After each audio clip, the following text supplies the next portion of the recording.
Hello, Carol. Now you say hello, Carol, back. That's how that works.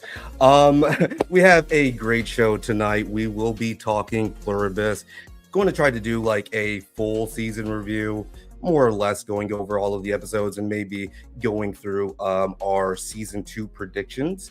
I am Nine, and today I am going to be joined by Jedi Master Grayson of the Drunk Bastard, the Drunk Banthas podcast. Wow, so rude. Jedi Master Grayson, we already went live last week or so, just talking about the finale, but this is going to be a bigger chat. But we actually have a very cool guest on tonight. Some are calling her the Queen of Pluribus, actually. if I would say so myself. It is Miscellaneous Gab.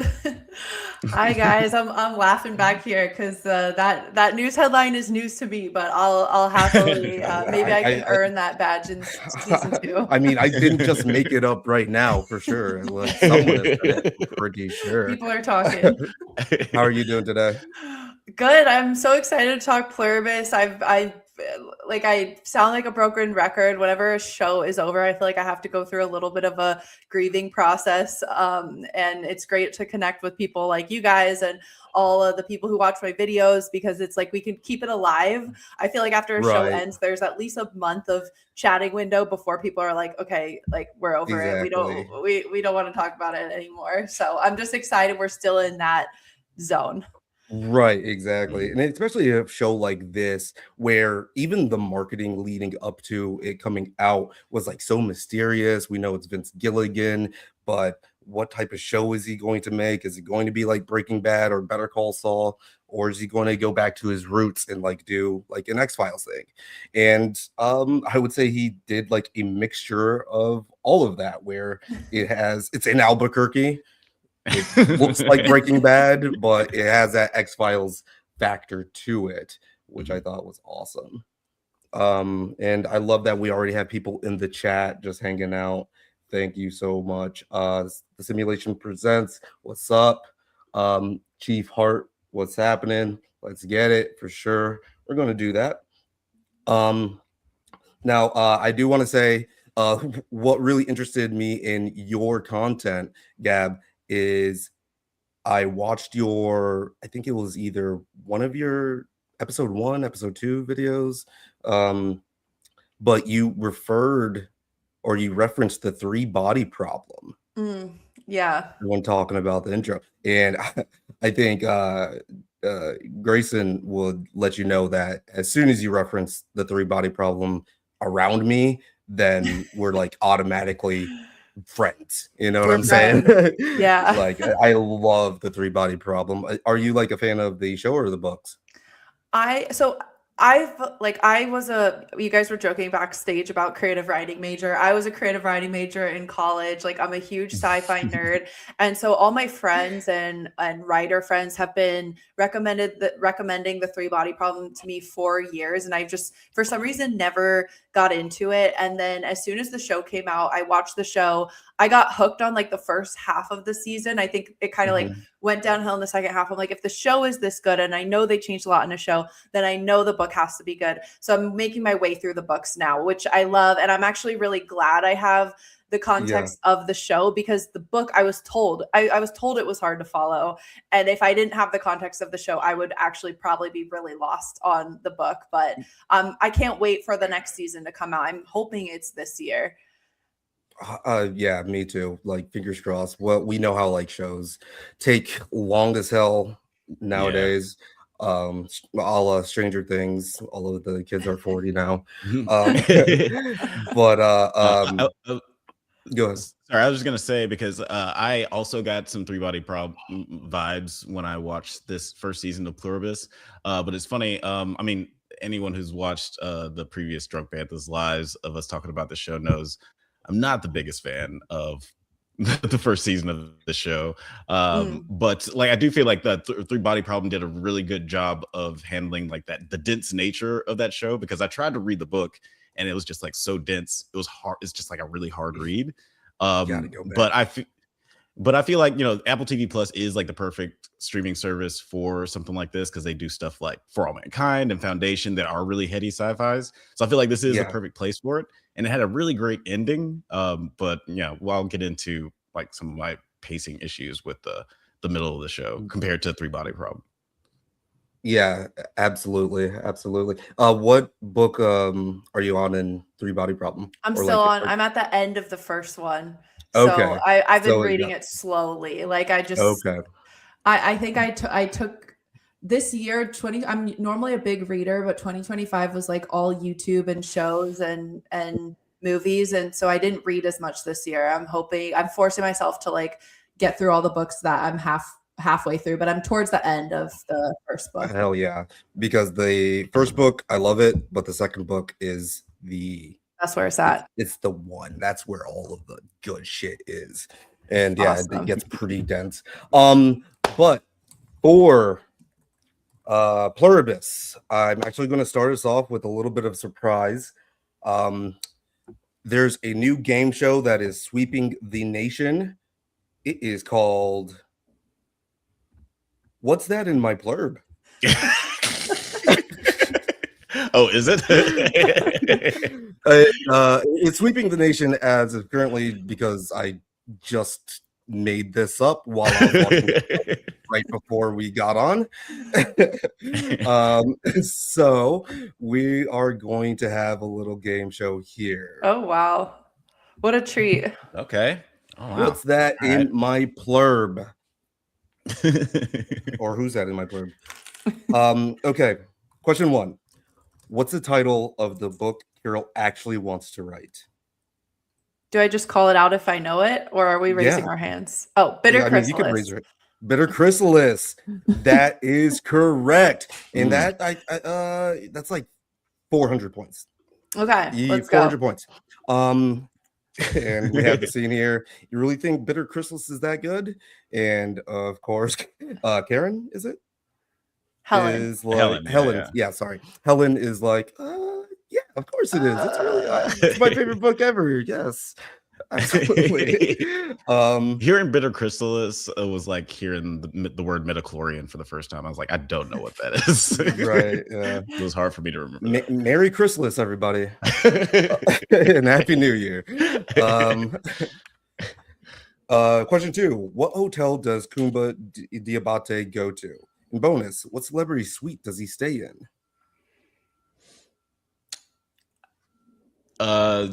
Is it Caesar's Palace? The presidential suite? I'm just saying words. I forgot what the presidential suite. Air Force One? No. Gab? I know I can picture it in my head. I know it's not like one of the no cheating. I know it's not Caesar's Palace or the Venetian, or it's like the slanty one with all the kind of mirrored things. Sure. But I don't know my way around Vegas hotels as much as I should for as many times I've been there. So is it the Wynn? I don't know. Was it the Elvis suite or something? Okay, that is the bonus. Okay. You got the bonus. However, you did not get it's the Westgate Las Vegas Resort and Casino. I guess it's pretty nice if you can choose any hotel in Las Vegas. He chose that one, so right. And I love this picture. This shot of him with a picture of him behind him is just hilarious to me. I love that so much. He's so honestly, I feel like people weren't creative enough with what they could do with the Hive. Like, this man had time to do a full photo shoot, video shoot, as well as like probably everyone he's sleeping with. So like props to him for creativity, because there's a lot of different artistic styles and outfits involved, like coordination. Right. And that's like what, like 2 weeks in at that point? 2 weeks, 3 weeks in? Yeah, exactly. Like he was a busy man. That's life. Yeah, we talked about this a bunch of Adderall. What? We talked about this before, but yeah, I'm just so curious what his life was like before this, for him to come to this conclusion so quickly. Like it must have been hours of this of this virus happening. He's like, I know exactly what I'm gonna do. Air Force One, Air Force One, going to go to Vegas, saving the Elvis Presley suite. Definitely go to the West Gate. Yeah. So sadly, Alex, you did answer, but you answered incorrectly. So that is minus 200 points for you. Wow. Okay. This is a wild point system. You did. Gab, you did answer incorrectly. However, you did get the bonus points. So we'll just keep you at where you are, which is I'll just net 0 for that one. Before. What tree did Benusos fall into while crossing the Darien Gap? Porcupine tree. Are you sure you want to answer if you don't know? Wrong answer is only on this end. Yeah.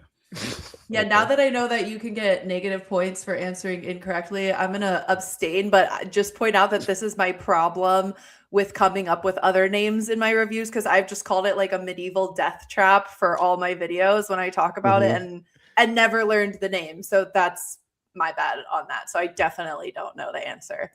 But your answer is medieval death trap? No, my answer is no answer. I'm going to put you down for medieval death trap. And also, I do want to let you guys know that the winner of the game will be receiving a all-paid expenses trip to the Westgate Elvis Presley suite if you get the points required. Oh wow! Ooh la la.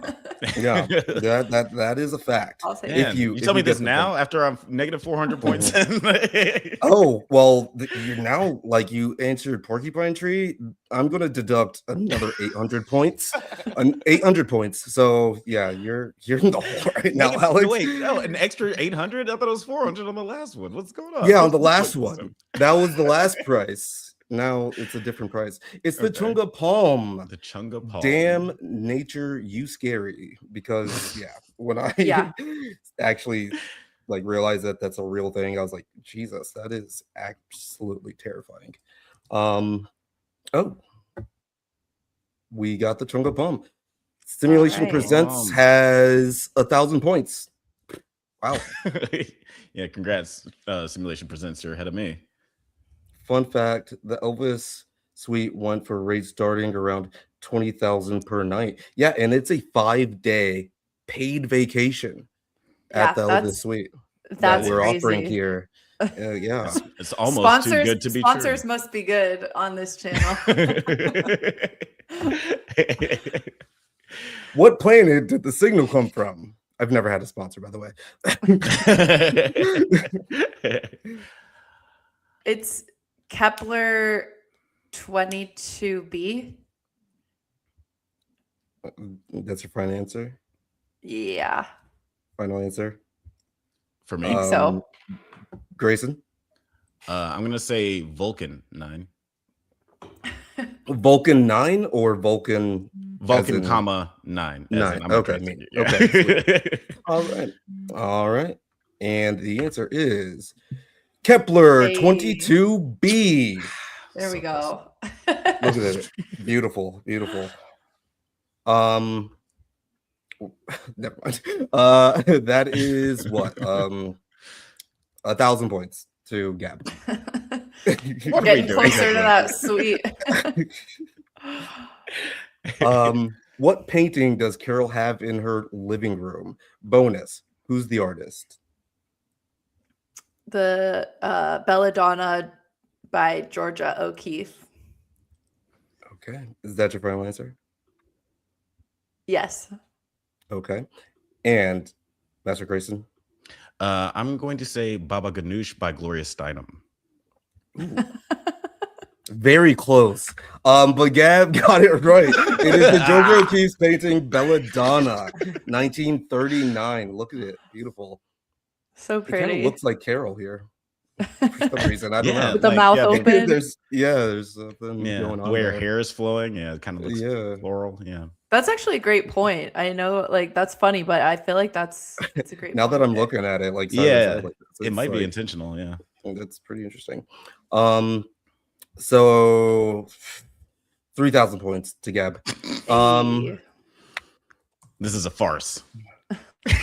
I've had excellent answers. Hey, I don't make the rules, man. I do not make the rules. You literally make the rules. Hey. All right, dude. I'm going to deduct 600 more points, man.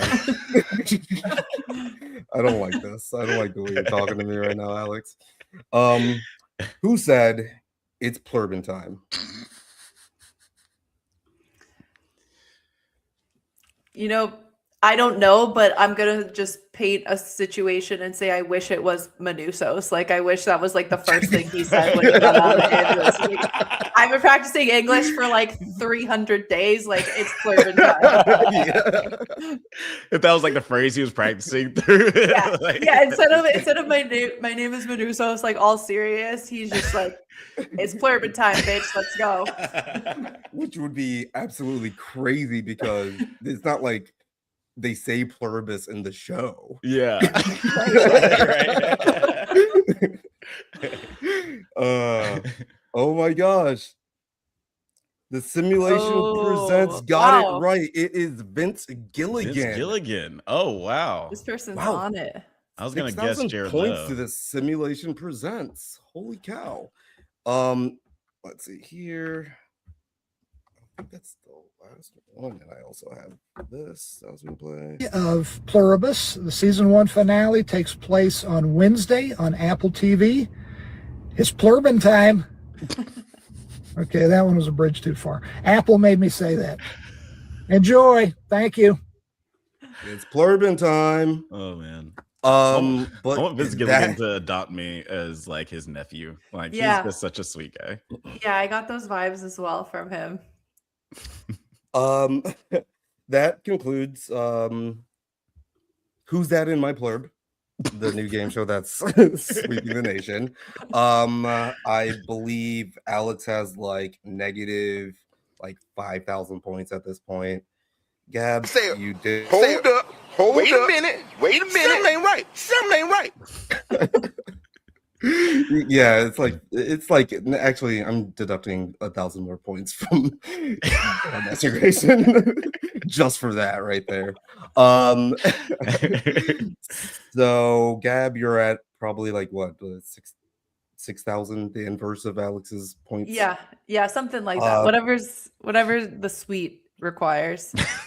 Unfortunately, the suite required a 50,000 point range, which nobody got. Oh my gosh, I'm sorry, guys. I really wanted you guys to get that 5-day, $20,000 per night vacation, but it's almost like the prize was too good to be true. I don't know about that, man. I don't know. But thanks for playing. Who's That in My Plurb? Thanks for putting that together. Yeah, it was fun. I hate you so much. Okay. I wanted to run that at the top. I don't know why. I feel like I think probably would have been like, too much at the end. But we can actually start talking about the show now. And thank you all at home for playing as well.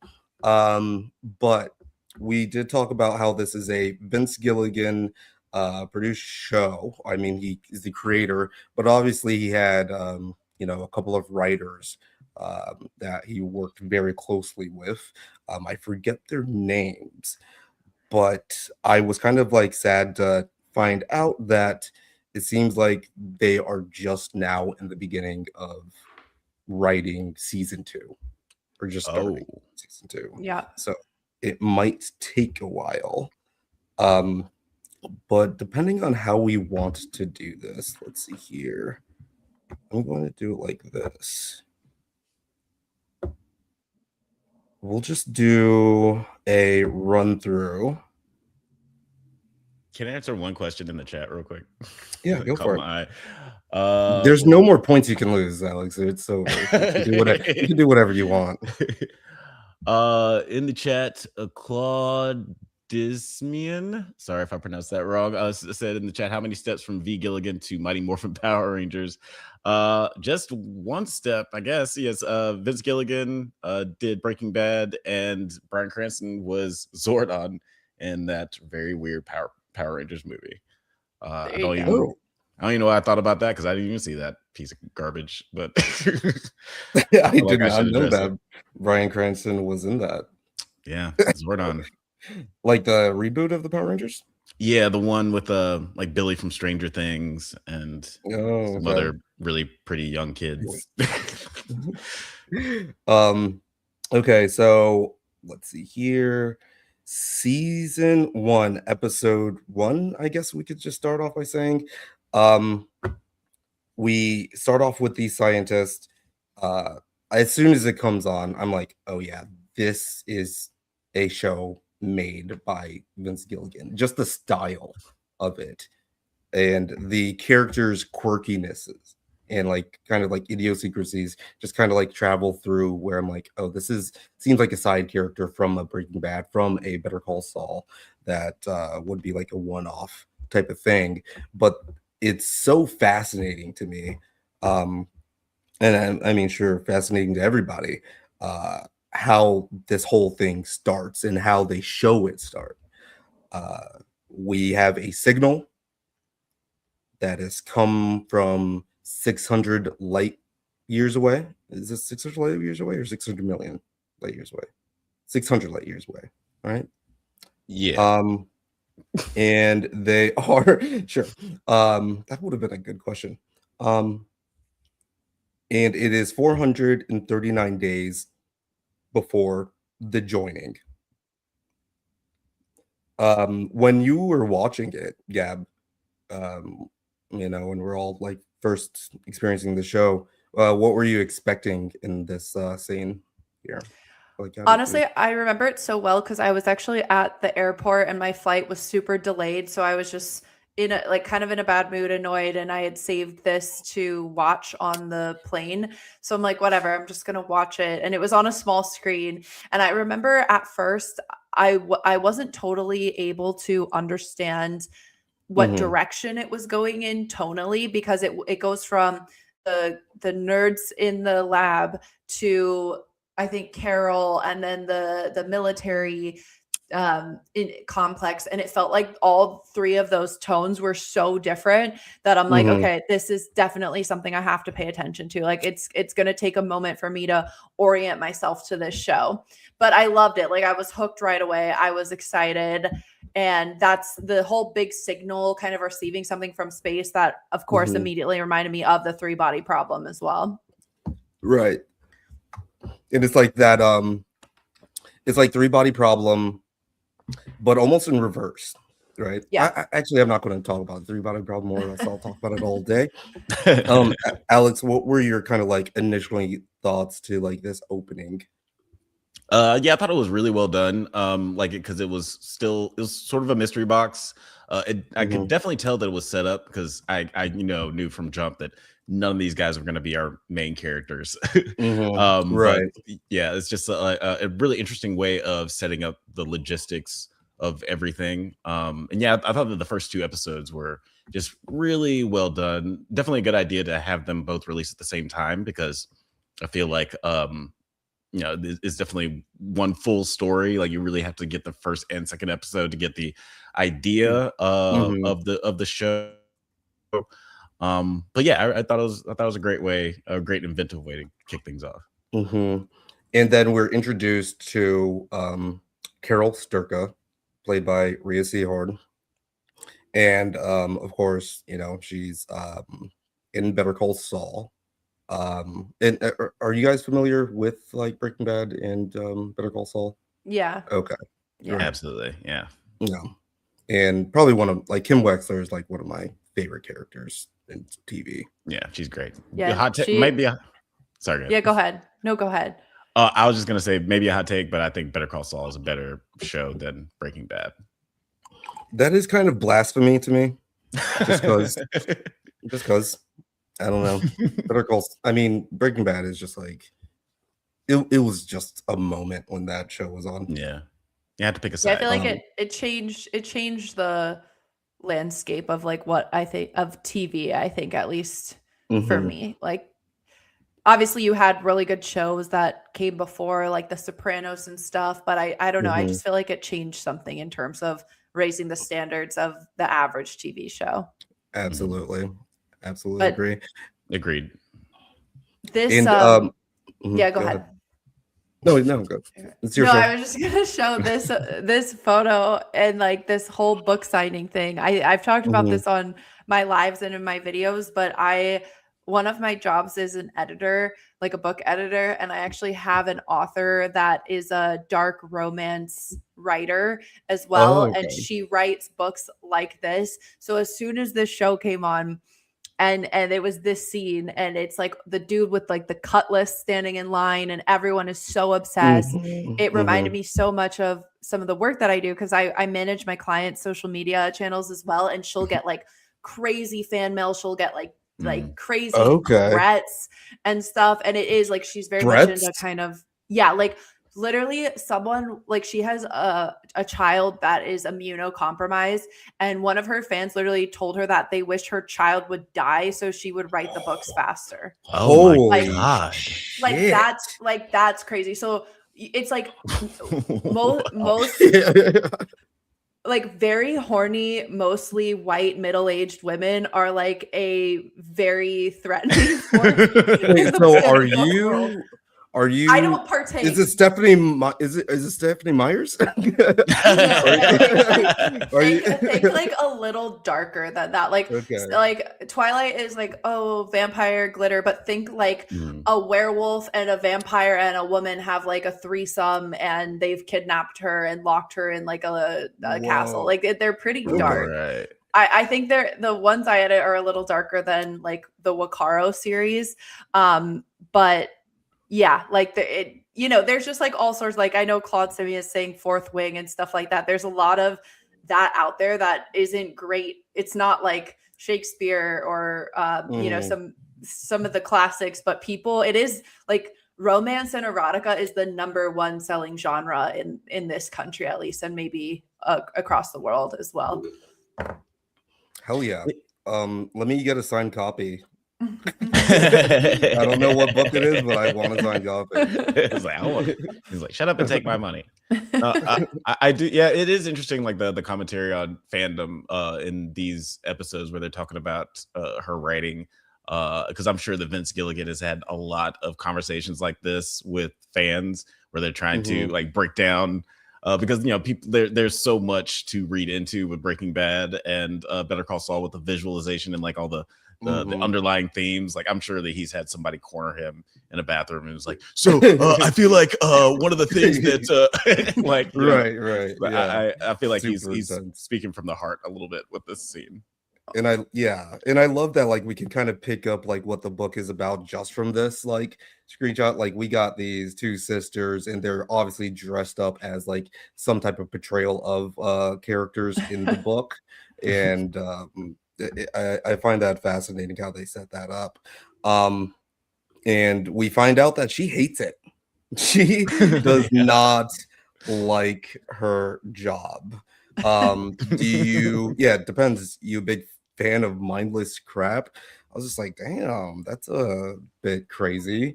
And I mean, I guess like if you work in like, does your author ever feel that way as well, or do they feel blessed with I think she feels blessed, because I don't want to get like, without giving away any identifying factors, like let's just say she didn't come from a lot. So the fact that her books took off, like, and she's been able to sell millions of copies and afford things like and do what she wants. She works really hard around the clock, but I've never heard her call her stuff mindless crap, because I think she was a fan of this kind of content and then started writing it. So okay, that's what's up. But yeah, people get into their jobs and they're just like, you know what, I fucking hate my job no matter what you do, right? I'm like, get the job that you've been praying to God for, and then like 2 months in, you're just like, man, this fucking sucks. And this is when go ahead, Alex. No, I was just gonna say, just it's funny because ironically, and I guess we'll get to this a little bit later, but we see a lot of times where artists have their passion project that they really wanted to do, and it's like, I want to get my artistic voice out there. I don't want to do all this schlock I've been doing, and then they do it, and then it sucks. Yeah. Right. Yeah. And I just feel like that's in a way what Carol is dealing with in this show. Yeah. She has this thing that she really wants to do, but it's like it's not definitely not going to be as well received. Exactly. Her fans are going to franchise. be like, "Hey, I will kill your children." It's like, get back to Ray Macaro. And I think like the working title for the show was like Wicaro or something. Oh, really? Yeah. That's funny. They revealed. Blue Harvest type of situation. So this is when the first infection happens, which I find very interesting because it's this lady working in a lab and they're gassing rats that just did not play well with the experimentation. And the rat seemed to be like playing with her a little bit, like faking dead, and then wakes up and bites her. Well, I saw it as what happens to all the humans, where they seize out and then they like pass out seemingly for a moment, and then they wake up. Right. Okay. So do you feel like all of the other rats were like, how does that work? Were all of the other rats like probably just like season out too at that moment as well? Maybe. And it is interesting because it does posit the question, like, how does it react to, like, obviously this virus interacts with animals as well, but like it doesn't seem like a biological imperative to infect the animals as well. Like it seems like they're leaving all the animals alone. Yeah, because we see like dogs and like other like animals just around, right? And it doesn't seem like that's, I think maybe they just don't have like the DNA sequencing for that. Like they just don't have the chemicals in their DNA. But my question was, what would that feel like if you're a hive mind of one, right? Like, is she just one singular personality in that moment, or is it like the only goal is to just infect, and that's the only thing that's on her mind, right? The first lady who got bit, or the rat? The first lady that got bit, and she starts like seizing up or whatever, and she becomes like hive patient number one, right? Yeah. I feel like there is something built in to this feeling that maybe the rat felt as well, of just like, oh, this feels so good, I gotta pass it on. Because when they're talking in the later season about dopamine and oxytocin, like just imagine the best you've ever felt in your life, like on some sort of drug times a million. Like you just feel great and you're like, I gotta share this. So I feel like it was less of what she was plugged into and more like, I gotta spread now. And it's like just that feeling and almost that instinct that made her just be like, all right, let's go. I'm gonna join all my friends in this heaven that we're in.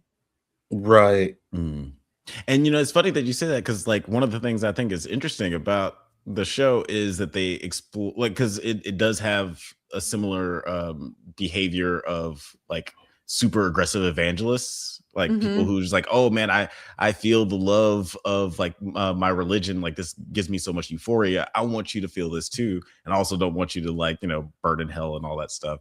So it's like they feel it as like a sort of imperative. It's like, I have to save you. And evangelize. Yeah, it's like, at least like with the similarities when Rhea Seehorn was talking about just like the extremeness of that, where they're like evil actors, where they're trying to converge her with her sexuality at a young age, and how she sees the parallels of that conversion therapy to the hive mind. Right. Like, there's definitely some parallels there. That's interesting. That is interesting. It's pretty great. And the whole like Yeah, we can play this scene. This scene was so creepy. He's just like, whoa, whoa. Well, maybe actually, you know what? Oh, doctor. He's like, I've been waiting for years for you to do this. Yeah. Are you sure we should do this here now? It's like right before he changed, like he turns, he starts taking off his jumpsuit. Yeah. Wait. Let's go to the other room. But yeah, like it's just the kiss that share of DNA. It's giving a little bit of, because you know the whole way that the hive mind works with like consent, right? But like that's a weird thing to do if you are like wanting, you know, to abide by rules of consent, right? Yeah. Yeah. I feel like that's one of the logistical holes that this show falls into when it comes to the level of consent, because they say over and over, and maybe this is just a lie, but also they say they can't lie, but like the levels of, you know, consent are a little murky because they say they won't do something without oh, do you want me to address this chat comment? I just thought it was fucking hilarious. Like, yeah, Bill is he went through a lot of changes since you last saw him. New year, new him. Yeah. But we support Bill no matter what. For sure. Yeah, somebody changes their hair and everybody just trips out. But I completely forgot what I was talking about. I mean, just with Consent. the levels of consent. Yeah. Oh yeah. The levels of consent. Yeah, because very early on in the show, I felt like all Carol would have to say is, I don't want you to fuck with me, don't touch me, and that will be it, if what they said was true. But it does seem like there are levels of deception and things that they'll do to get around that. Like there's just like I guess they have all the knowledge of all the lawyers in the world, so I guess they can figure out loopholes for conversations. Yeah, absolutely. Yeah. Just want to point out this scene, which was always creepy to me. Like she is licking that donut. She's in there. Yeah. Like, y'all really need to eat. okay, I mean, we've all been there, right? No, you're canceled. You're canceled for that one. We get some more scenes with Carol. I want to like I could talk all day about the show, but we gotta get moving. What I found, you know, this is the first thing that you know, like just subtle ways that the show builds the plot and the characters is when Carol's trying to drive and she can't drive because she has a breathalyzer thing in her car, which is very serious. Like, I don't think they just like actually let us know this season. I can't recall of like what would have happened to where she needed that or what court order led to a court order of that. I think it also depends on the state you're in, because like Colorado, for example, I grew up there, it has really strict DUI laws. So like on your first DUI, you have to get like, you get one of these, or at least you did for a bit, or maybe it depends on what your BAC was. But I think this shows, like watching this back here, I think shows the level of almost like enabling that Helen was doing. Like she knows her partner has a problem, even so much to the point where she installed a sensor on the liquor cabinet while Carol was freezing her eggs, because she like didn't trust her not to drink while like freezing her eggs. And if she's not going to stop drinking while freezing her eggs, is she not going to stop when she's pregnant? Or like, you know, it shows that there's no trust there. But then she's blowing in it. They're going to a bar. She was drinking on the plane. So it almost makes you wonder if like, did Helen have a bit of a problem too? Is this just like she knew there was no hope? Like this is just how Carol is. It just like the level of enablement is very interesting to me here. Mm-hmm. Yeah. Oh yeah. There's a lot to infer from their relationship just from like little moments like this. Like Mm-hmm. that definitely doesn't seem like everything was perfect with their relationship. Yeah. But she's a writer. Let her drink. That's what writers do. And Stephen King, like, like the thing about Oh, Stephen God. King is that like he like doesn't even remember writing Cujo Oh my God. because he was so That's like cracked crazy. out and Yeah. drunk. It's like, yeah, come on. I've heard some That's other how you things. get the good stuff. That's how you get to the good stuff. I've heard some other things about John Hughes. It was like, well, I mean, we got Breakfast Club, so I guess that's cool. Right. But yeah, producer Terry, Colorado represents. New Bill is awesome. What if we follow the rats and see where they go get some the secret of NIMH-ish going? I'm not sure what that means. Is that Some where mention. they were at, like was that the National Institute of Military, or I don't know. They were like somewhere, but I Yeah. could be Secret of totally Nim. wrong. Secret of Nim. That's like a book series, right? Oh, then never mind. Okay. Oh, Secret of Nim-ish going. I guess I don't know what the secret of. I don't know the plot of that. I've seen a poster for the movie. There should be a rat hive mind too. Maybe it's too quiet for the human hive mind to hear. Interesting. Just going through. So the joining happens as Carol and Helen are trying to respond to some of these book reviews. We also get like a plot-driven moment where they're asked, who was Raban represented by, and Carol's like George Clooney. Just put that; it's easier. And so right then, I'm like, okay, what's going on there? And I just love those moments where they're not really saying it, but you can infer just from the dialogue and just like a beautifully acted show. But I guess maybe I was just like watching it fast and loose at first because I was like, I'm not sure if they're together until Yeah. she loses her, right? Yeah, I feel like And I was like, it wasn't immediately clear, and I think that reflects kind of how Helen was or Carol was like not living her whole life, because she's not writing the book she wants. She's not writing her current book the way she wants to write it, and then she has to kind of appear with her partner, her wife, the love of her life. I don't know, as if they're just friends in public. And I think the fact that the readers couldn't necessarily like pick up on how, are they lovers? Are they friends? Like, are they sisters?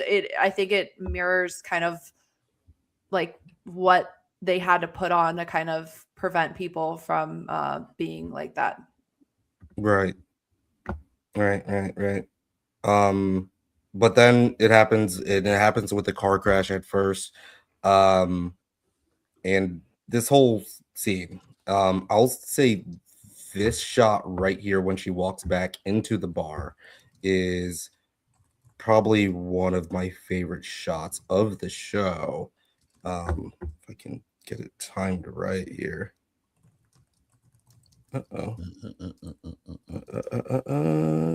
Right here, I think.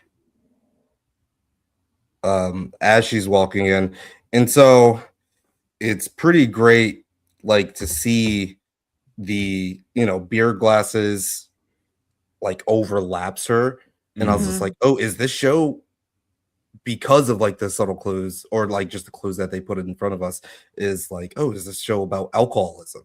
Like that's like right when I was just like, is it about her alcoholism? Is this show about depression or whatever? Yeah. Two things can be true. Right. Yeah. Loneliness, being miserable. But that whole scene was fantastic. Of her going through the bar and just the way that Helen just like falls back was crazy. Literally a drop moment. I I was surprised And that more people weren't just fully falling over stiff as a board, hitting their head, because you see a mhm, lot of people just like standing there seizing, Yeah. and then a lot of mhm, people had like blunt force trauma and internal bleeding. And sure. I'm curious, like, is it their physique? Is it like how they were standing? Like what would Right. influence that? Yeah, and yeah, there's still like answers to questions to be answered about like the physiology of the people who were affected by it. Like, what was different about the people who died immediately, like Helen, as opposed to people who were immune, like Ray Seahorn, as opposed to like Mhm. everybody else. Um, yeah, like because at first I was just thinking, well, she's one of the people who got affected to the point where she died, so of course she fell over. But maybe that Right. wasn't just the way that everybody was affected like that. Like maybe there were people who had blunt force trauma, Mhm. who did end up joining the hive mind later. So I don't know. I'm curious if they do. I mean, I'm sure they will explain at least why Yeah. Carol and the others are immune It's later got to on. be Yeah. some type of thing with physiology because again, like the waitress is probably like so used to holding beer glasses up like that, right? That it's almost Right. like she's Muscle just memory. yeah, muscle memory standing up while being plurbed. Mhm. It's pretty crazy. Let's see It's here. carbon time. I loved this, little shot, and someone called out that it says "join us" right Uh, above his head there, and I was like, okay, that's Eek. awesome right there. That was awesome. It's pretty And we cool. also like see a baby, and I was like, wow, what is that baby going through? Oh man, yeah. What is that baby going through? And It's also, interesting. like, There's another mhm, shot, like from far away. I have it somewhere, but there's no baby in the carriage when it shows that shot, like from the other direction. interesting. Yeah. Yeah, I don't know if I'm that good, but Yeah, it's there. I think that's right here. Oh, sorry, I'm just in the way. Grayson's over it. Yeah. You- There's like no baby in there. Okay. Yeah, That is I can, upsetting. that is weird. Interesting. But yeah, all throughout the season, I was like, where are the babies? Like, what happens if a baby, and you're also like a fan of Dune as well, right? Yeah, big fan. Okay. Awesome. Yeah. Awesome. And with his sister Alia is like the abomination. So I'm Yeah. wondering if it's that type of situation where like newborn babies are just like have full knowledge and if they have Yeah. even the No, ability when they get the ability to speak, they could just start talking right away. Yeah, we're thinking the same. I brought that up a couple times. Like, we're definitely on the same vibe there because, part of I think the reason why Dune didn't show Aaliyah as a kid and like Dune 3 is just gonna switch right to Aaliyah as like an Anya Taylor Joy or whatever her name Yeah. is because like in the 1984 Dune, in general, it's really weird to have like a 4-year-old human child pretend and act like they know everything and speak like an adult because they're Mhm. still a child. So I just Yeah. think like stylistically working with child actors and stuff that probably would have been pretty hard to convey that Yeah. like that adult universal knowledge in a kid. Yeah. Especially like, she has the voice as well. So she speaks with like this crazy authority, Yeah. which I Mhm. doubt that they would be able to actually convey with a real. Yeah, it might come off a little silly. Yeah, it probably would be silly. Maybe they tried it. I want to see the outtakes of that. Um, you know, and we get the scene with them explaining it. This was also a pretty crazy scene as well, just because I feel like in another show, this would have been a big reveal like later down the line, right? Mhm. Of like, but they're just like, no, this is what's happening. We don't really know what's happening. And you can call us anytime, but it is an RNA sequence that we figured out and transcoded because, of course, scientists are not asking if they should do it. They're just asking if we could do it. Yeah. Jurassic Park. Absolutely. Jurassic Park. They Jurassic Parked us. And yeah, that's episode 1. And I think that was a good springboard, so we could kind of just like run through a lot of the season, since we like referenced so much of it. But before we get into like the rest of the season, real quick, I did get a message from our producer who asked us to play a quick word from our sponsor. I'm just going to play that real quick. After these messages, we'll be right back. Have you ever watched a movie from your childhood that doesn't quite hold up like you remember? Well, you would enjoy our monthly series, Does It Hold Up?, where we revisit classic genre films with a special guest to help us determine if they're as good or as bad as we remember. It's a whole lot of fun, so you should check it out. Please check out the Drunk Banthas channel. They clearly are ready for being seen at a higher level.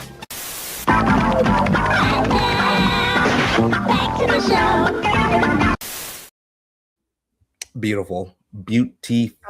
Sorry, I had the producer had his gun to my head. Yeah. Was it producer T or producer P? It's producer P. She doesn't have thumbs, so it's I don't trust her with the firearm. So I felt like I should play it as soon as possible. Producer Gab, producer P is like the cutest little dog that you'll ever see. Oh, okay. Yeah. I love it. She doesn't get much done, but she's a killer. And this episode is called Pirate Lady, and we're now introduced to our supporting actress, I would say, and that is Zosha. Again, one of these great wordless Vince Gilligan type scenes where it's all vibes. You're sitting in it. Beautiful landscapes of, I believe, Morocco. And let's see here, because I actually did want to look. Yep, right there. So the milk truck right there. The foreshadowing, my God. So great. Love that so much. This like it was so, you're not used to seeing an intro go on for so long with no dialogue, and they did this twice. One is when we first meet Manusos, and the other was this scene here. And I feel like it went on so long. Normally I'm always taking notes when I watch just for my own reviews, but I remember like trying to watch the clock. I'm like, okay, we're 5 minutes in, no one said anything. We're 8 minutes in, no one said anything. We're 10 minutes in, 12 minutes. I think it's 12 minutes or something, which is a quarter of the episode before a single word is uttered, and that's really unusual for TV. So it's supposed to put us in the, like, this is the hive mind world. On the outside is it's like silent. Everyone's just like humming about going through their day like little worker bees, and it's almost like so quiet it makes you uncomfortable. So I thought that was really noticeable and well done. Exactly. So when I was like making that little game up, I was like, oh, I should do quotes, and I was just like, well, there's like only like 3 people speak really in this show, so like if I did quotes, everyone is going to know exactly who that came from. But the scene is just amazing. They're showing off their budget quite a bit because there are so many different automobiles and airplanes and setting up disaster sites, and I'm like, and it just all looks beautiful. The cinematography is crazy. So now it's 11 hours into the hive. Of course, more of that alcohol, like symbolism. It opens up with 11 hours, but with this bottle here. And that's how she copes with things, is through the bottle. And we get to their first meeting, and this is a very Manusos type of thing to do here, where he's like, fuck your water, I need to bury my love of my life. But also she runs back in and gets, let's see here. When did that happen? Right there. I was like, okay. I thought it was kind of funny. I was watching the show with my brother, and I was just showing it to him, and she was like, how did she do that so quickly? Like, she knew the person automatically, like, looked just like her character. And Well- like, also the character, like, that doesn't look like a pirate to me. Yeah. That's Raban. I was hearing Raban, and I was just like, a big hulking type of dude, right? It's a is, romance like, novel pirate. Yeah. But yeah. Well, for sure. yeah. When I heard Raban, I also, speak of dude, I thought of like the Beast Raban from Dune, and then you think of like the guy who played him, and it's Yeah, a beast of a man. So exactly. I was also like, who is this like femme-looking hot pirate Yeah, I was like, guy? oh, that's not at all who I pictured in my head. It's just like, yeah, I think everyone, you would be reading, like, you would look at the cover and be like, I think this author's a lesbian. Honestly, that is such a great point, because like coming from someone who's edits dark romance novels, Mhm. the dudes are like super buff, like tattooed, like just the pinnacle of what you think like a built masculine guy is, and this Yeah. is like a prettier version of like Johnny Depp's Jack Sparrow situation. Yeah. Dude is clean. Like- He's This is clean. Will Turner right here from Pirates. Yeah, exactly. Like, this writer is either a lesbian or they love Timothy Chalamet. I don't know which one. Yeah, exactly. If I was more interested in Zosha's intro than Manuso's, does that mean I'm just a sucker for a pretty face? Someone invent another excuse for me. No, I think we were all feeling the same way. I would be looking at Zosha and be like, maybe this ain't so bad, actually. Well, I will say two things. One, the cover for this book is garbage, right? Like that mustache yeah. is just wonky and like Weird. It's like a really bad. triangle. Yeah. Yeah. Like, they Like- definitely based that just off of Zosha's face, right? Like, they painted Zosha's face and then they added more whatever masculine features to it. I don't know. They did some stuff to like sort of plant her face on a masculine face, and it just doesn't look perfect. But I do feel like, to answer your question earlier, with this whole hive mind having all of Helen's memories, I feel like they were able to just like go through like the database of the whole world and is like, who looks the most like what Carol envisioned this person to be like, and like just they have the resources to be like, this is definitely 100. Like, I always joke around about like, like somebody has to be the worst person in the world, right? Yeah. And it's probably this guy who just cut me off in traffic. But it's like there's like, but they can like actually figure out who is the most like who looks like that mind's eye picture of that character the most in the entire world, and bring them to their to Carol's front door. So I thought that was an interesting aspect of that. Well, what I also find interesting is that they picked that and not. Do you think that they just had the foresight to know that like it would be way too much to pick someone that looked just like Helen, and that would be way more disturbing and not comfortable for Carol? Yeah, I think she could potentially react kind of adversely to that of anger and this is too soon and just almost scared as well. I feel like there is something, Carol has a big ego, like no matter what, she has a big ego. And I think sending her someone that is basically her creation in a way, like strikes her ego. Like I'm just thinking as a girl, right? If you're like a girl that's written in her diary of like who her perfect Prince Charming man is, and then all of a sudden he appears, it's like, I feel like that does something to your brain of like, oh, this is, who I always envisioned as like my perfect person or my leading woman or, my character. Yeah. So that would have to be like something, I mean, of course, like Helen then knew, like, and probably didn't take offense to, like, oh, who is you know, the hottest person in the world for you, and they look Yeah. like this, right? Mhm. But Helen's just like, okay, but you know, doesn't look like me, but I'm fine with that.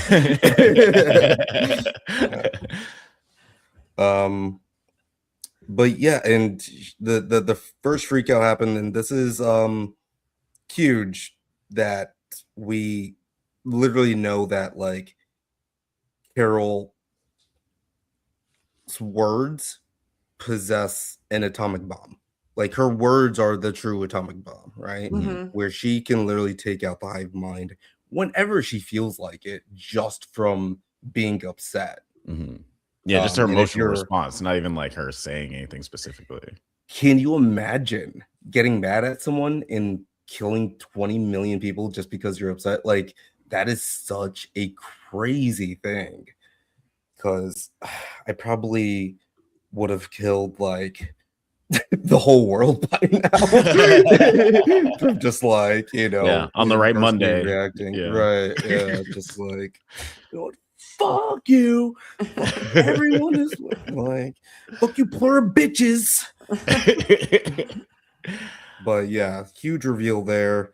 We got this guy hanging, and he's just like, "Oh, we're good, Carol. We're all good." Yeah, but I do feel like that this was the last. I don't know. This is the last reveal that had like huge stakes for a while in the season. And like this again, like saying like some of the problems I had with the pacing issues in the middle of the season. Like finding this out is like genuinely horrifying, and this is like a sort of a light bulb moment for Carol. But then I feel like a few episodes after this, we get a lot of moments where Carol comes to this horrifying conclusion, and she brings it to the hive mind or one of the other survivors, quote unquote, and they're like, "Yeah, it's not that big a deal."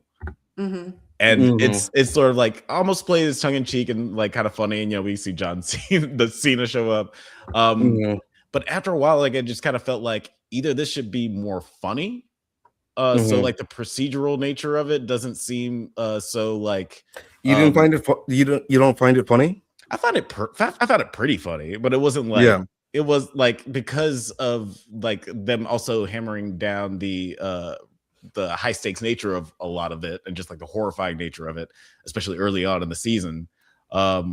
Like in this middle part where it just seems like, whoops, Carol like is horrified by this thing, but it's not that big a deal. Like after that happens a few times, I was like, I don't should this show be funnier? Should I be laughing more at it, or am I just getting bored with this meandering middle part? I don't know. Okay. I'm the only person who had that reaction. Well, that's why you're here, right? Because I know that me and Gab, like, I think it's safe to say that we both like really love the show. And I brought you on because, and I asked you specifically because you voiced that you really did not have a good time watching the show. And do you want to go into more of that so me and Gab can judge you? Well, yeah, I'll just say like just to piggyback a little bit more on that. Like I didn't hate this show. Again, like I felt like the first 2 episodes were incredible. And I felt like the ending was really, really solid. But it did remind me a lot of like watching Breaking Bad the first time around. Because and even though the first season was mired with problems with like the writer's strike and stuff like that, and that's why that first season was super coherent and it's only 8 episodes. But a lot of the middle part of this season felt like that episode Cancer Man, I think it was, of Breaking Bad, where it's just like this feels emotionally resonant and important for the character and everything, but I feel like it's stretching out a lot and it's kind of boring. It's like and it also detracts away from like, you know, sort of like the sillier fun parts of the show, which we got like little peeks of earlier in the episode, like with Jesse and Walt pulling off the silly heist where they're carrying the whatever, the tub instead of using the hand cart. Anyway, this isn't a Breaking Bad podcast, but but like anyway, I really enjoyed like the first part of the season and like the finale, and I'm really excited to see where it goes next. But it started to lose me in the middle, and I like if I wasn't like if we weren't covering for the pod, I probably would have watched up to like episode 5, cut out, and then like a month or 2 later been like, oh yeah, Pluribus, I wonder how that ended, and just like checked it out, and would have been like, oh, I love this, and then like would have checked out the next season. But right, yeah, that's I love the small moments, and I feel like those small moments are just important for character building, right? And I think that as the seasons progress, you're like, oh, I kind of miss when it or I remember when it was so slow, right? And now it's like everything is so crazy right now, but there was that time when it was just starting out and it was slower, right? And Yeah. I don't know, like that. Do you want to judge Alex's opinions? Well, I think everyone is entitled to their opinion, and I think, I think part of some of the problem with Pluribus is because it was an interesting show to watch. I know, at least I talked to my crew about this, is we were like, okay, this is another Severance where the goat means this and this little thing means that. And even though it is a mystery box heady show, it's not like that. Like it's a lot of times just what you see is what you get, and it is more character driven. So I know a lot of people were more disappointed in the Manusos's journey because it took so long. But I think that every step of that kind of helped us get to know him. And if I compare this to a show like I really like the show Silo, for example. But I think part of what annoys me about Silo, especially in season 2, is you have these like crazy slow episodes that would then, like, the last 10 minutes would be insane, just enough so that you're like, oh, holy shit, I can't wait for the next episode. Like, what a cliffhanger. And I'm really glad the show didn't do that to us here, because I feel like that's almost like fabricated action in a way. And I don't know. I like slower shows. When I look back at one of my favorite shows of all time, which is Game of Thrones, or like a show like Succession or something, which is very relationship driven. I love the slow moments. So I think they need a few seasons worth of stuff from this, so it gives us time to spend with the characters. Absolutely. And yeah, I thought this show was going to actually be a mini series. And then I think he came out pretty early on, like after episode 2. Because they dropped 2 episodes first. And I watched those, and basically was like, we can probably do 4 seasons. And I was like, how?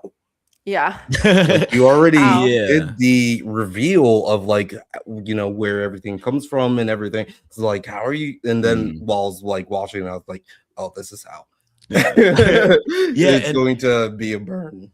And to both of y'all's point, like the show does an exceptional job of like building up things to make you like the character driven stories in this season are like so much better than like it's like the reverse Walking Dead for me, because like Walking Dead first season I was so intrigued and like they did a good job of character development, but by the end of the first season I was like, well, I'm not really interested in anything else that happens next with these people, because like I feel like I got enough. But with this, like they did enough building up with the character and the lore and everything, where it's like, oh, now I definitely need to see what happens next season.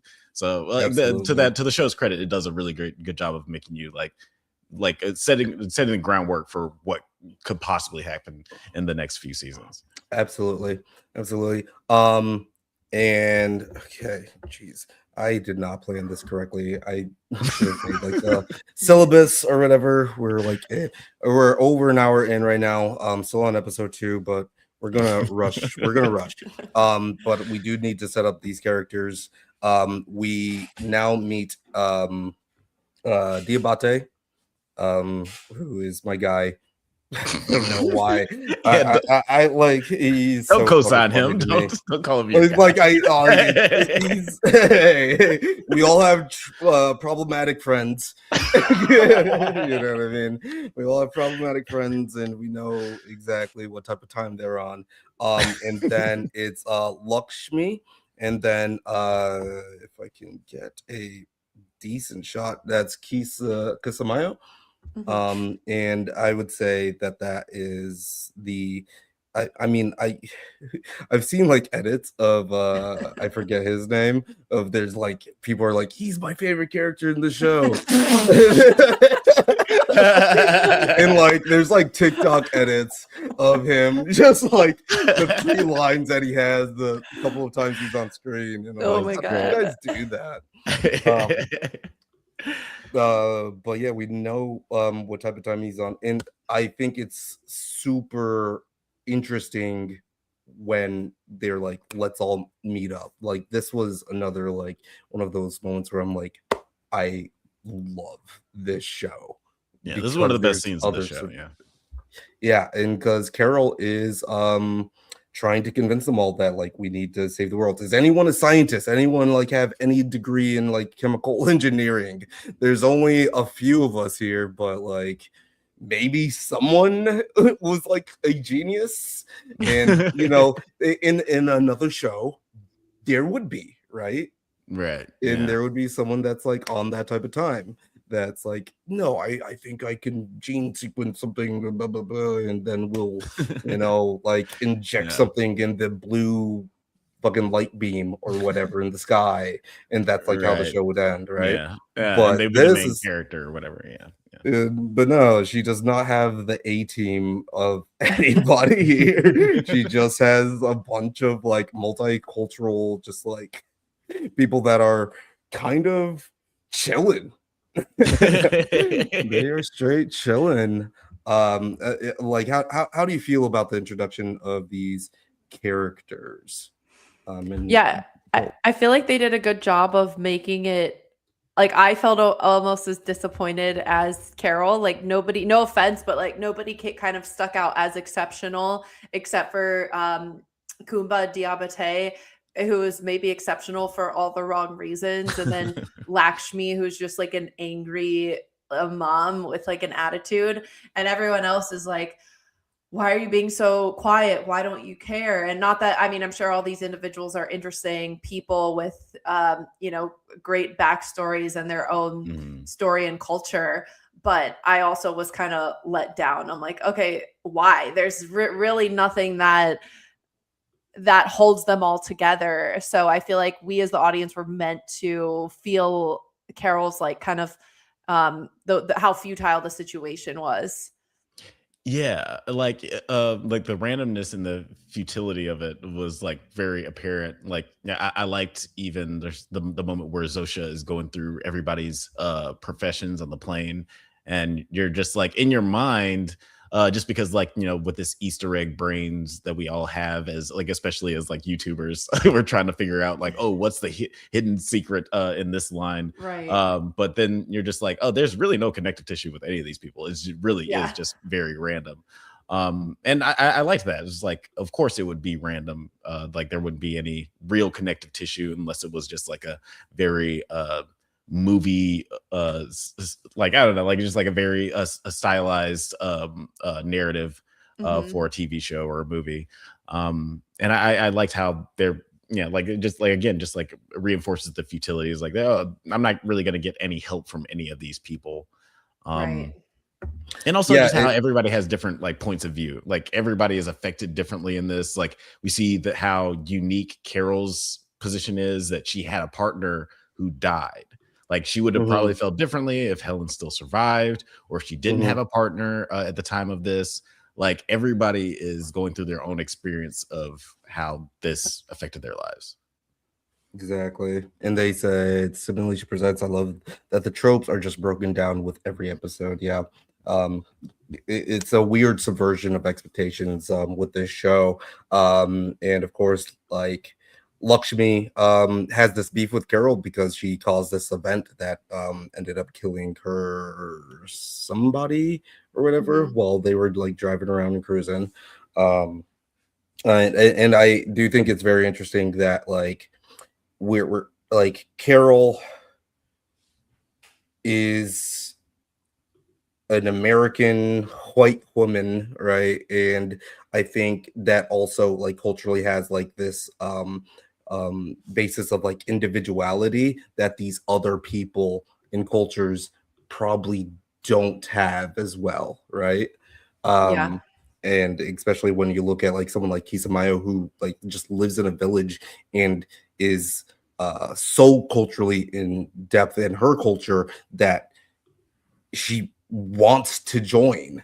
She wants to join the hive mind. She wants to be with her people again, right? And that's like something that Carol doesn't have. Matter of fact, the people that do want to know more for her and like are coming in droves to her book signing, she kind of resents in a way. Yeah. Which is very interesting. And I do like how later in the season, Debate, he's like, yeah, we actually met up with the other people that don't speak English. They were kind of upset that you didn't invite them to the thing. It's like that. Like it's kind of weird, Carol. Like I can understand her point of view where she's like, I don't want them to translate for me, but at the same time it's just like you're going to exclude us because we don't speak your language, like, right? That's rude. Yeah. you're rude as fuck for that. But obviously the Abate is on Air Force One. I wanted to ask you guys, what would you guys do if you have, you're one of the pluribus people? I mean, you're one of the individuals still around to like actually take advantage like literally take advantage basically of this opportunity. Oh boy. Well, for me personally, I was thinking about this today. I talked about it on Instagram. I would make them redo season, like the last few seasons of Game of Thrones, like just completely remake it, and also get George R. Martin to actually kind of come in and be an executive producer and share his final book with us. Right. So that would, like, for the culture, I think that would need to happen. And then I would also I would request that they release season 3 of Severance really soon and like just finish up the production on that, so I at least have my shows to watch. And then on a personal level, like I don't judge Kumba Diabate too much. I know like Carol calls him Casanova McBoner or whatever, but it might not be my style to have like a 5 men, at my disposal. Like I just don't think women are into that as much as men. But I do feel like having a companion that I'm attracted to and who loves me, like maybe just my dream man who will take me around the world to all the cool places that Carol and Sophie travel to. Is there a specific celebrity on your mind? Is there a specific celebrity? Because my problem with Kumba is that like all of the girls that he has, they all kind of look the same.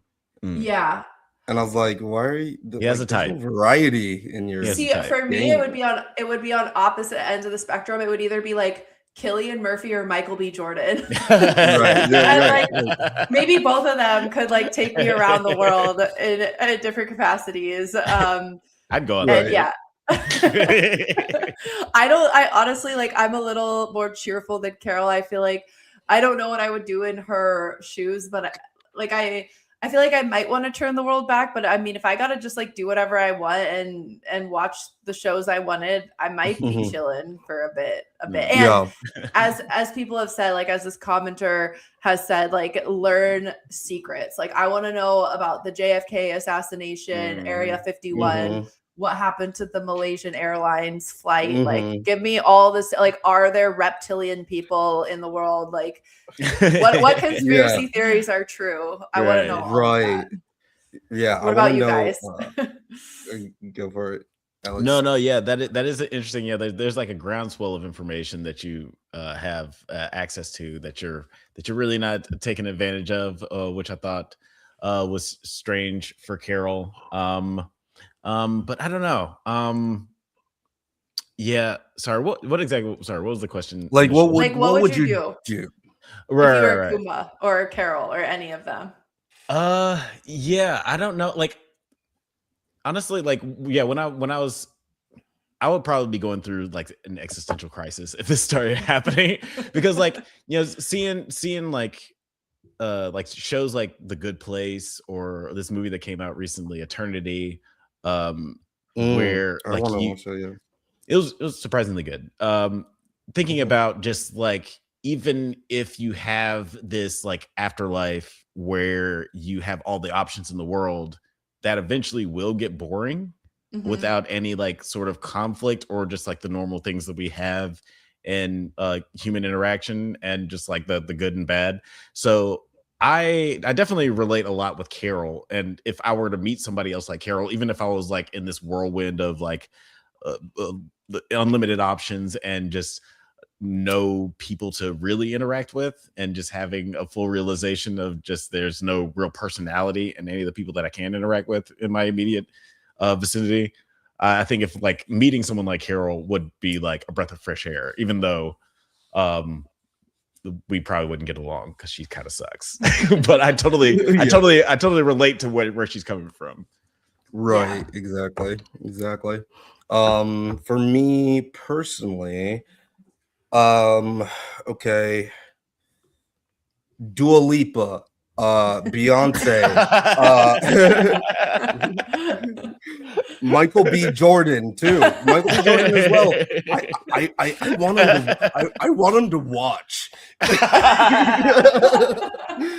You feel me? I want him to. But and you know, I'm going to Egypt, right? Like I'm going to Egypt. Like build me a penthouse at the pyramid. That's going to be one of my spots. But also, like, you know, I'm going to the penthouse near the pyramids, like maybe even on top of the pyramids. I just want to like, and I'm exploring, like, you know, I have the best architects in not the fact that Carol's still in Albuquerque is crazy. Yeah, I mean, at least our girl traveled by the end, but like, damn, it took a long time to get there. I mean, you're talking like first class, private jet, 5-star hotel, Egypt. You got Michael B. Jordan watching you, you know. Yeah.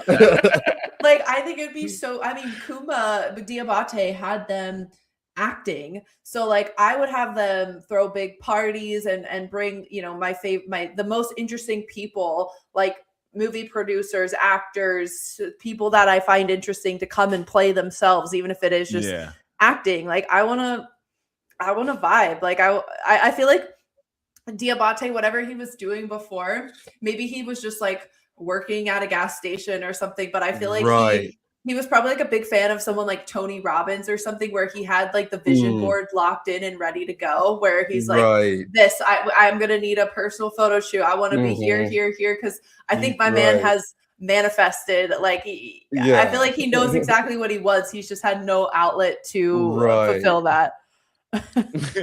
Absolutely. Oh my gosh, I love this comment. Play me Beethoven's Fifth Symphony as conducted by Wilhelm Furtwängler, conducting the Berlin Philharmonic in 1943. Like, yeah, while Michael B. Jordan watches. Michael B. Jordan has to be involved in some way. But that is one of the like the more interesting things that again, like philosophically, I feel like this show explored a lot of cool things, just like the idea of creativity. And because I think a lot about, like, you know, I had this I took guitar lessons like way 142 years ago when I was 16, and my guitar teacher was just like, you know, it's fun like having these lessons with you because you actually have some creativity. There are other guitar players that I train with, and they're like way better than you, but they're just like they're able to just like play anything. It's like you give them like this Metallica song, they'll be able to play it note for note, but they can't create a song. And I just thought that was like really interesting about just like this is like, oh well, if you have this world of people who can mimic a thing note for note, it's like it's kind of like listening to your favorite song over and over again, but is it the same as listening to a new song or listening to your favorite band live? I don't know, like Right. stuff like that. I thought it was like kind of cool that they touched on. Yeah, it's very interesting. And like to the fact of we'll move on to this episode from in a little bit here. But when you're saying you know, have them, you know, recreate Game of Thrones, like me, I'd be like, I want Avengers Doomsday and also like the next two X-Men movies, right? Right. Like, but like, can they though? Like, we kind of find out that they're like so invested in love Carol's writing for Wakaro because of the fact that like they need something new. So can, like, if you're like, hey, create me something new, can they do that? Yeah, like that would have been something cool that they could have explored in those like 4 episodes where nothing was happening. Yeah, you have like all of the best artists for it. Whatever. But you know what? I'm deducting more points from you guys. But yeah, like I'm actually curious to know if like they can do that, and maybe they will. We will find that out in season 2 if they explore that a little bit more. Let's see here. We learn a bit more of the consent regarding around Zosha. We know that Carol actually does, you know, she's latched on to Zosha in a way where she Diabate is trying to like take her, you know, which is like very strange to me, because why Zosha? Yeah, I mean, he has like anybody that he wants, and not that there's I mean, Zosha is beautiful and lovely, but I think he's just like, I see it, I like it, I want it, I got it, like you come with me. He's on the Ariana Grande vibe. Yeah, I read a interview with the casting director that said for Zosha they needed someone to be like because Carol's the most miserable person in the world, they needed someone to be the quote loveliest person in the world. I think lovely is a great way to describe Zosha in general. She's so lovely. And maybe she just has that lovely effect on people. He just wants her around. Or maybe he comes from like some tiny ass village somewhere and has never had anything and doesn't like to share it, is like, everything I see is mine now. Yeah, exactly. Yeah, like I was almost like, are they setting him up as a villain or whatever? But it doesn't seem like that. I mean, because even then, like, maybe you could be like, hey, there's probably other people that look like Zosha. Bring them to me as well. Just bring me another one. Yeah. Like, why? Yeah, Carol could be having a whole like room full of Zoshas, like hanging out. It didn't seem like that was a point of contention with that character. He seems like he kind of moved on, and he does seem like a surprisingly more empathetic character than you would assume. Like later on, he's like more thoughtful than you would assume. Exactly. But she doesn't agree. We get this really awesome shot of Carol at the end of this episode. And this is, you know, we watched these these drop back to back. So this is like when, you know, the introduction kind of ends for this show. And I guess we'll just set up the next character, or the other main character. Gosh, I can't believe the hubris in me to think that we were going to do a full season review. We'll just need a part 2 sometime. Yeah, someday. But yeah, we get this. This is a very important part. It's a flashback, and they're in Norway, Greenland, maybe, I don't know. They're in some type of Scandinavian country, and they're at a hotel with Helen. And we get the line drop of, I should have saved money and just froze my eggs here. And that was, you know, perfectly implemented in the later part of the season, where we find out that they need stem cells to be able to turn the hive or turn them into the hive. And Carol does not consent to the procedure that they would be able to get the stem cells, so they use her frozen eggs to figure out a formula. But also, just look at the beauty of this scene. Jesus, love it. So nice. Is Manusos? I guess this is technically the first time we see Manusos. They're restocking the shelves or whatever. Oh, Grenade. Yeah, we also get the big reveal that they are willing to give her an atom bomb. And we have the DHL guy, which like he stole the show this episode. Like he was so such good. a good actor in this. Fantastic. But yeah, they're willing to give her an atom bomb. In this episode, she doesn't believe that like they actually brought her a real grenade. And she accidentally gets wasted and then blows up Zosha, which is crazy. Okay, what about a bazooka? An atom bomb? Yeah, sure. I do want to just mention, I guess, that the grenade thing, because this was one of the first points in the show where I was like, I don't really like how dumb Carol is, because I just like, I didn't like the way she approached the grenade thing, and it could be attributed to she is going through intense grief right now. She did lose her partner a few days ago, and she also has to deal with this hive mind situation throughout the world. But I found it astounding how long it took her to grapple with the rules of everything that's going on with the hive mind, especially as like a fantasy writer. Because like, I don't know, like I feel like she would have like in a nerd mind way would have come to a lot of these conclusions a lot more quickly. Like even just this panel, right? We would have been asking questions day one, right? Right.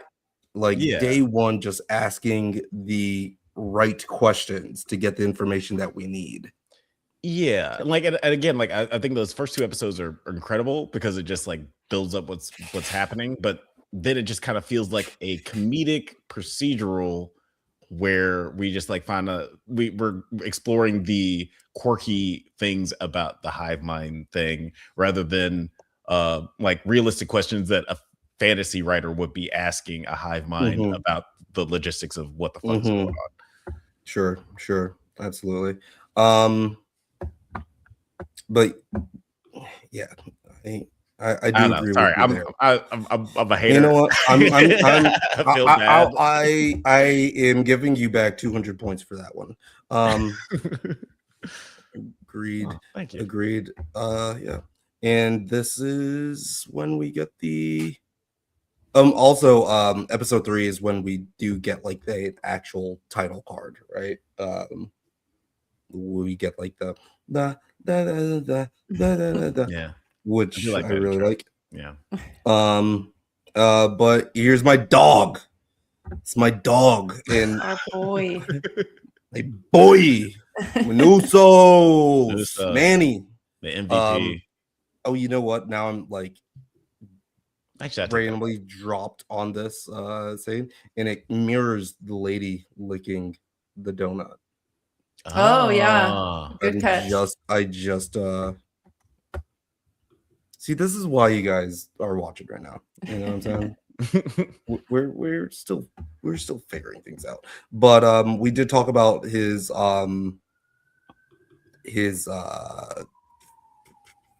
intro earlier in the show tonight, so we're not going to linger on this. But how do you guys feel about Manny as a character?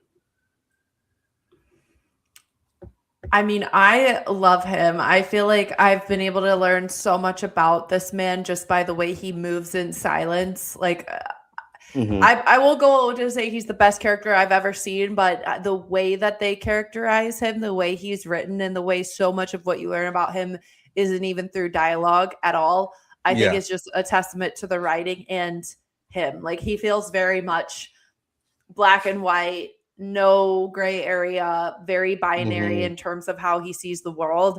And I think that makes for such a cool character, in my opinion. I love him. Agreed. Alex, you have thoughts about him? No, yeah, same. I think he's just an incredibly interesting character, especially since like a lot of his performance is nonverbal. It's just like a lot of like visual communication. And I almost like I said earlier, it's like, oh man, he's definitely my MVP. But I will say something. Carol is still my MVP because I think Ray Seahorn is doing just an incredible job. Heavy lifting. She just won the some award or whatever. Oh, right on. Yeah. Congrats to Ray. I know she's watching. But yeah, I have another special guest tonight. Everybody, welcome. But no, I love his character. I love all this setup, and just his chemistry with Ray Seahorn toward the end of the season was also chef's kiss. It was great. Yeah. Absolutely. And it's really interesting that like if he would have got to Carol quicker somehow, right, then they would have been way more on the same wavelength. It's just that, you know, they put her in solitude and she broke down and started understanding her. I mean, she started like folding a lot more. But I'm it would just, if there's like an alternate timeline that I could see like what would have happened when they met up like right away, then the plurb hive mind would be fucked with those two together. I also think it's interesting that Manny, of course, he's like the hardcore, I hate these people so much. Carol is more in the middle. And then we have the Abate that is using, he is frolicking, but also figuring out so much information that Carol had to go through like hell and high water to get. So it's like these like 3 sections, right, of like how everyone is handling it, and from, you know, Diabate is one extreme, Menezos is the other extreme, and Carol's kind of in the middle. Yeah, and I feel like something interesting that you just said that made me think is like neither of them, both have been through hell in their own way, but neither appreciates the way that the other person has been through hell. Like Carol doesn't think, like she doesn't think about the death tree or, you know, the drive or like I think she understands he's from Paraguay and she can probably think about how far away that is, but she doesn't think about what that means. And Carol has been alone, which I think being alone doesn't really bother Manusos, but you know, she's been through some shit. She's seen some terrible things with the bodies wrapped up and, you know, being rejected by the other unaffected. And so both of them have come together. Both are really hard-headed and stubborn. Both have been through some shit, but they both think they kind of know best at this time, not fully appreciating what the other person has been through. Exactly. That's a really good point. Yeah, like one of my favorite quotes from Dave Chappelle from one of his stand-ups, he's said something about like you can't play comparative suffering because like he said you suffer, I suffer. You know, you can't, you know, like if you start playing the comparative suffering game, it's like it's impossible to line that up. Yeah. Right. But yeah, like that is a 10-minute cold open of basically nothing. And of course, we see him doing the code, or I mean, not the code, but like he is going through the radio stations. And I'm like, man, is this guy like ex-military or something? What's going on with this guy? And I'm so fascinated to learn more about him in this next season, because I feel like his backstory is it's just gotta be dope, right? Yeah, I'm very good. curious to hear his backstory too. Like maybe we'll get like a full episode on him and like Captain Air Force Rufy, whatever that guy's name Yeah, is. right. Yeah, get more flashbacks. That would be interesting to explore if they did flashbacks for everybody else Yeah. of our trio here. Girl finds bodies. Sorry, I know. I'm kind of Just wanting to get to a. see You this said chat comment. Nice. I've suffered more than all of you put together. Yeah, it seems like you've had a hard life.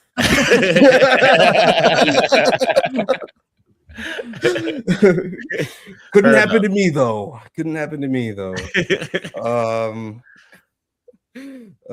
Gosh, let's see here. I just wanted to get to. Gosh, we're about to. You know what? Fuck it. We're going to do this. We already started talking about what we want for season 2 a little bit. So let's just do that. And I guess a good opening question, which is like so weird because I don't know when the show is going to be coming back, but like they must be setting it up to where it's going to continue immediately after what we saw last, right? I think so. I hope so. Because I mean, they're up against time, right? They have between 1 to 3 months before they figure out the Carol's cell thing, unless she just drops the atom bomb on the research facility. So it's not like they can just fast forward a year or something. Like I think being up against the clock is kind of the point of the urgency.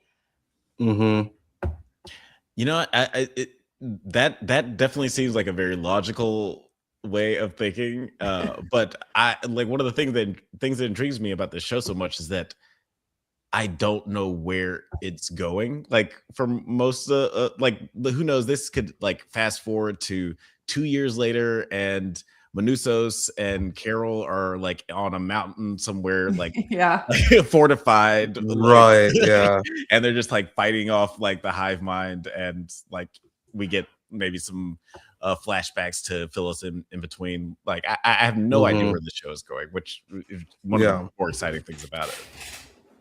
Yeah, and like I've been watching Welcome to Derry and Stranger Things, right? And like seeing these kids like grow up. But like what I find interesting about the show is that like these are like very beautiful but like middle-aged people, right? But they're just only getting older. So like we're talking about like maybe 4 seasons down the line. Like how are they going to like kind of this is a sweet spot. This is a sweet spot for like Hollywood actors because like when you're young, like from like 5 to I don't know 19, there's very obvious changes from like year to year. But if you're Hollywood 35 to Hollywood 55, it's not a whole lot of difference, right? There's not you got a personal trainer and a good skin routine. Right. But like you got to keep that shit up. Yeah. You gotta like there's got to be. Think about Natalie Portman from 35 to like what's she 50 now? I don't know. I have no idea. But yeah. Or Ewan McGregor. It's hard. Right. Yeah. Exactly. Yeah. So we're kind of in the camp that it could just be a time skip with some flashbacks, or it could just be going straight off of this. It's an atom bomb. Do we think that it is actually an atom bomb in the case, or is it like something that symbolizes what an atom bomb is? I just don't really understand what use an atom bomb would be for Carol. I think it's a real bomb. Like I didn't really think about it not being a bomb, but I also I hope it I know that wasn't part of the original ending. Like that wasn't Mhm. how they had written it. So I hope if they're gonna use the bomb again, like they need to have a purpose for it. They can't just be, if they're sitting on an atom bomb, they have to eventually have a discussion about using it. Even if they don't use it, it has to be a true weapon that they have. But yeah, I think it's real. I hope that I personally hope in the next season that they swap over someone, like even Carol, like maybe they'll even learn how to turn Carol, and Manusos will have to unturn her. That's something that I think would be really interesting if that happened.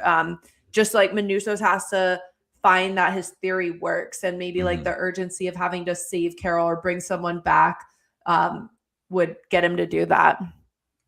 Yeah, because I did think that it was cool that Manusos seemed like he was on to something with his investigations about like the frequencies and everything. So it'd be cool for them to re-explore that.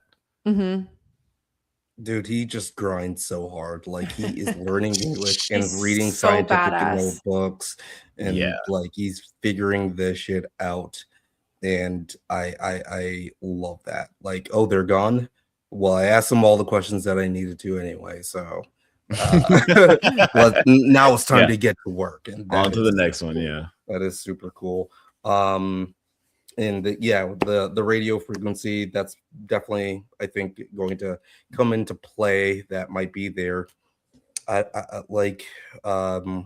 guess like real quick, what do you how do you think that's going to come into play in the next season, or like in what way? Because I actually, when I was watching like some type of interview with the writers that Vince is working with, they were saying that his whole thing that happened here with this dude Rick, right? Mm-hmm. He said that they said that it didn't work. Like it didn't work Right. at all, right? Mm. Yeah. But like there was the feeling, I was like, I feel like it's working in some capacity, but they said no, it didn't work. Oh, that So changes things. mhm.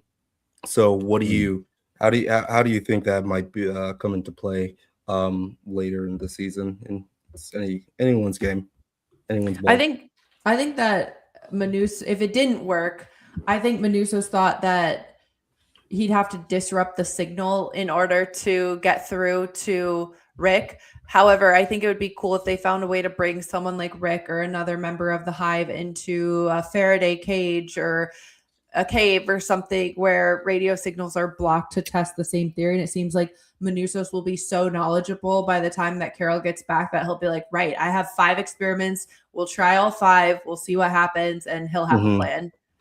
Right. And because like Carol does seem to be able to still get stuff from the Hive, Yeah. just as long as she's not with Manusos. Mm-hmm. I wonder if they left him a long ass voicemail too. Yeah. Or if he even tried. Alex, do you have any theories about like how that radio wave would come into play in season 2? No, I don't have any theories, but I am very curious because like I'm sure they're gonna answer some questions, maybe not even the next season, but in the subsequent seasons, about just like where the signal came from. Because obviously, like one of the things I thought about, like when the signal came to Earth, is like are they still connected to the hive mind that it came from, like light years away or whatever the signal came from? Kepler. But obviously not, because they explained in one of the episodes that she doesn't, like Zosha says, like, we don't even know why we're building this satellite to send it somewhere else. It's like, we're just doing it. It's just what we do. So I am curious if they're going to answer the questions of where the signal came from, and if there is a way to reverse like the signal and like reverse the effects of the virus. Sure. But now I don't have any. I don't have any theories really. Just along for the ride. Indeed. Yeah. I think I'm in the same camp too. I'm like along for the ride, and I feel like the show has done a great job of like making me think of theories and then presenting the problem in such a different way that's like almost like no, this is just what it is, right? And it's like that's such a subversion. Like, oh wait, this is kind of like what I thought it would be, and why I do like the Abate, because he has been able to gain so much information. Just what do they say? Flies with honey than vinegar or whatever, right? Yeah. Right. But it is, I mean, we're getting almost to 2 hours.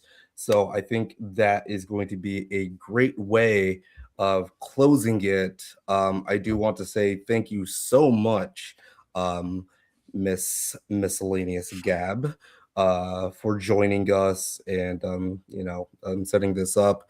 I think it's like on YouTube, we don't like there's not a lot of women that are so front facing and they're covering like these sci-fi shows. So I think it's really great what you're doing, and I wish you the best in your YouTube journey for 2026. But do you want to take over the show a little bit before you get off here? So much for having me. I appreciate everyone in the comments and adding their thoughts. And I'm always down to talk more Pluribus. Hopefully we'll have some good shows coming out this month. I know we were chatting about The Beauty. If it's a good show, maybe we can talk again soon and chat about it. We'll see. But yeah, you guys are doing some cool stuff as well. And y'all are really funny and a great time. So I had so much fun, and I really appreciate you guys having me on. Absolutely. Thank you again. And of course, Jedi Master Grayson of the Drunk Banthas channel is going to be. Are you going to be joining Bill live later tonight? Yeah. We're going to be talking about Fallout later tonight at 8:15 Pacific time. I should finish watching those episodes. So yeah, you can check us out on the Drunk Banthas streams later. And yeah, you also check out the Drunk Banthas channel. We got a review on Marty Supreme. We got the best movies of 2025 video that just came out, and also we got a Stranger Things video coming out about why Steve Harrington is the best character on that show. Oh, I don't like Steve this season. Did you end up making 100 movies? Or I hit 103. 103 movies in 2025. That's what's up, my guy. Yeah, that's what's up. That's awesome. But yeah, good year. Obviously, I think your videos are amazing. I myself, NineNerdYards, will be dropping some content very soon, and thank you to everybody that has supported us. Can you roll that music, Alex? As we're getting out of here. And yeah, everyone that's been here with us, Books, Gers, and Purrs dropped in the chat. The Simulation Presents, of course, producer Terry, Claw. Yeah, Miscellaneous Gab, you brought so many people into the fold with this one, and the chat was jumping. Of course, it was amazing having all of you guys on, but all that says, good night, my pluribitches. Good night, Carol. Merry Chrysalis. Happy New Year. I really appreciate y'all. And that's it. Mr. President, thanks.